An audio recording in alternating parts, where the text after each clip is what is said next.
Have you ever felt trapped in a relationship where you couldn't breathe, yet you stayed? Have you ever cried alone at night, but still refused to leave the very situation causing your pain? Why is it that some people seem to live life on their own terms while others are always negotiating their freedom? Welcome back to the channel, the place where we rethink relationships, redefine freedom, and rebuild emotional strength. Today we are going to discuss a truth that many people sense but few fully understand. True freedom comes from independence, and independence is often the hardest thing to build. Freedom isn't just doing whatever you want. It's having the courage to say no. It's walking away from people who don't respect you. It's quitting a job that drains your soul. It's choosing peace over validation and self-respect over convenience. And none of that is possible unless you are first independent in your thoughts, your finances, your emotions, and your identity. Let us face it, most people are not trapped by other people. They're trapped by their own fear of being alone, their dependency on approval, their addiction to comfort. They want freedom but refuse the price of it. And the price of freedom is always independence. Let us start with emotional independence. This is where most people struggle the most. You think you're in love, but really you're addicted to being needed. You think you're afraid of losing the relationship, but what you're really afraid of is being alone with yourself. That fear keeps people in dead relationships, toxic friendships, even abusive families. They keep holding on not because it's love but because it's familiar. But here's the paradox: when you learn to stand alone, when you no longer require someone else to give you your emotional oxygen, that's when you become most attractive, most powerful, most free. Because emotional independence says, I don't need you to complete me. I choose you because I'm already whole. Next, financial independence. This is a tough one because money is not just currency, it's leverage. It's the ability to make choices. If you depend on someone else to pay your bills, you also give them the power to make decisions for you. Think about that. Every time you bite your tongue because you can't afford to lose your job, that's not just silence, it's a surrender of self. True freedom requires that you can walk away when your values are violated. That doesn't mean being reckless, it means building skills. Learning how to provide for yourself. Not out of pride but out of principle. You cannot negotiate from weakness. You cannot demand respect if you're dependent. Independence makes your boundaries real. It gives your voice weight.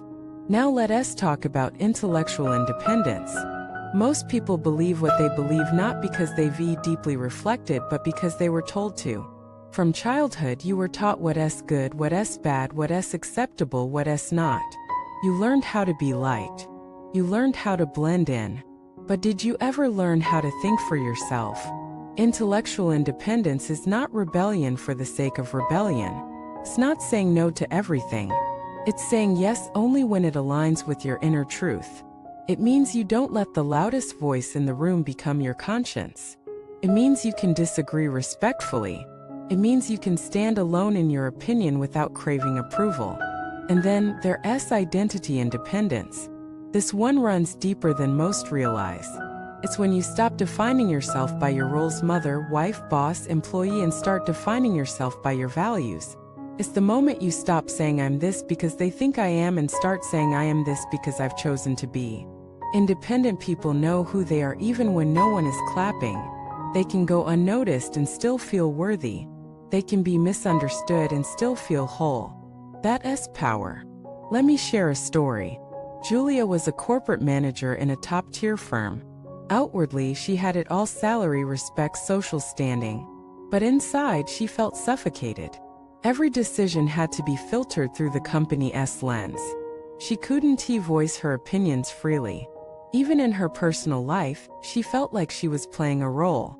One day, after a conflict with her superior that questioned her ethics, she walked away. No backup plan. No job waiting. Just her and her conscience. Everyone called her crazy. She took freelance jobs to survive, downsized her life, and spent her evenings building her own business.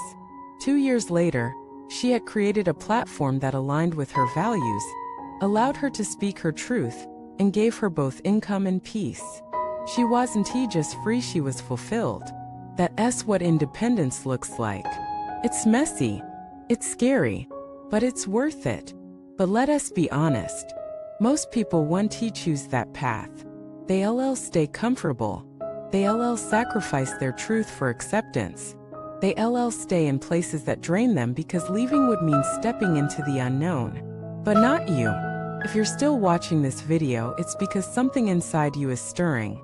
A knowing. A call to claim your life. Not in theory but in practice. So here's the real question: how do you start building independence? It begins with tiny acts of self-trust. Saying no when you mean no. Setting a budget and sticking to it. Making a decision without consulting 5 people. Spending a day alone and enjoying it. Asking yourself not what do people want me to do, but what do I truly want? You stop looking outward for direction and start tuning into your own inner compass. And you keep doing that, over and over, day by day, until one day you look around and realize you're no longer afraid.